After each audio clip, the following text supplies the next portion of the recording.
আসসালামু আলাইকুম, সবাইকে ওয়েলকাম জানাচ্ছি আজকের ভিডিওতে। আজকে আমি আপনাদের সাথে লইট্টা মাছের একটা রেসিপি শেয়ার করছি। তো লইট্টা মাছটা কার কার পছন্দ আর কারা কারা খান এটা অবশ্যই আমাকে কমেন্ট বক্সে জানাবেন।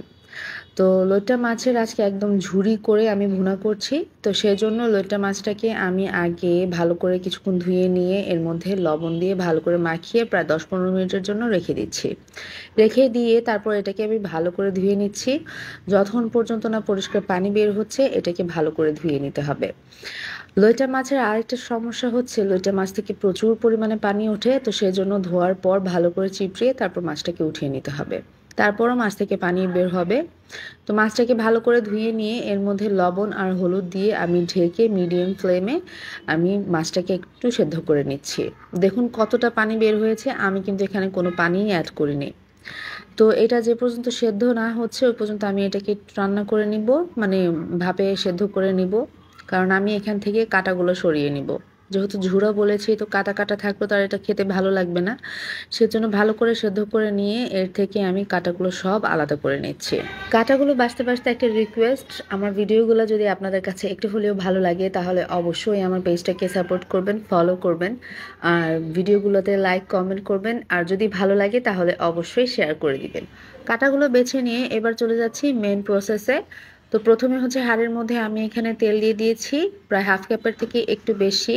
তারপর দিয়ে দিচ্ছি এখানে রসুন কুচি একটু মোটা করে নিয়ে, এখানে সব কিছুই আমি একদম মিহি করে কুচি করে নিই। তারপর দিয়ে দিচ্ছি এখানে পেঁয়াজের কুচি। পেঁয়াজের কুচিটা একটু বেশি পরিমাণে দেওয়ার চেষ্টা করতে হবে, কারণ যেহেতু এটা পেঁয়াজের মধ্যেই রান্না হবে।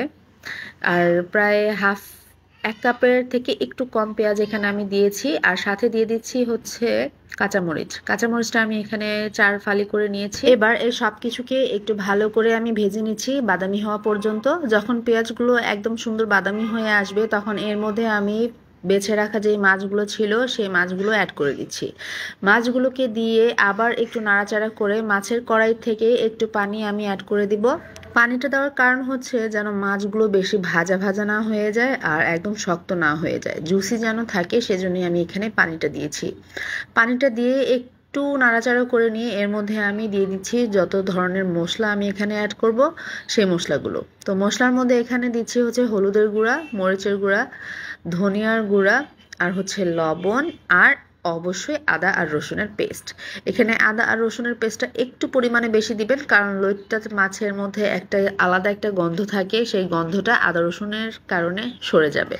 এবার আমি সব কিছুকে ভালো করে রান্না করে নিচ্ছি, প্রায় 5 মিনিটের মতো ঢেকে রান্না করে নিয়ে তারপর এর মধ্যে যখন ভালো করে বলকটা চলে আসবে তখন এর মধ্যে দিয়ে দিচ্ছি টমেটো কুচি।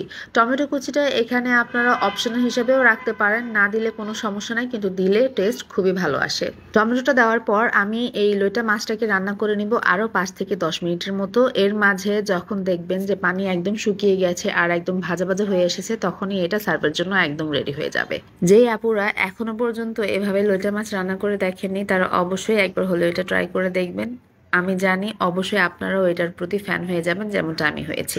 আজকের রেসিপিটা যদি আপনাদের কাছে একটু হলেও ভালো লাগে তাহলে অবশ্যই লাইক কমেন্ট আর একটু শেয়ার করে দিন। আল্লাহ হাফেজ।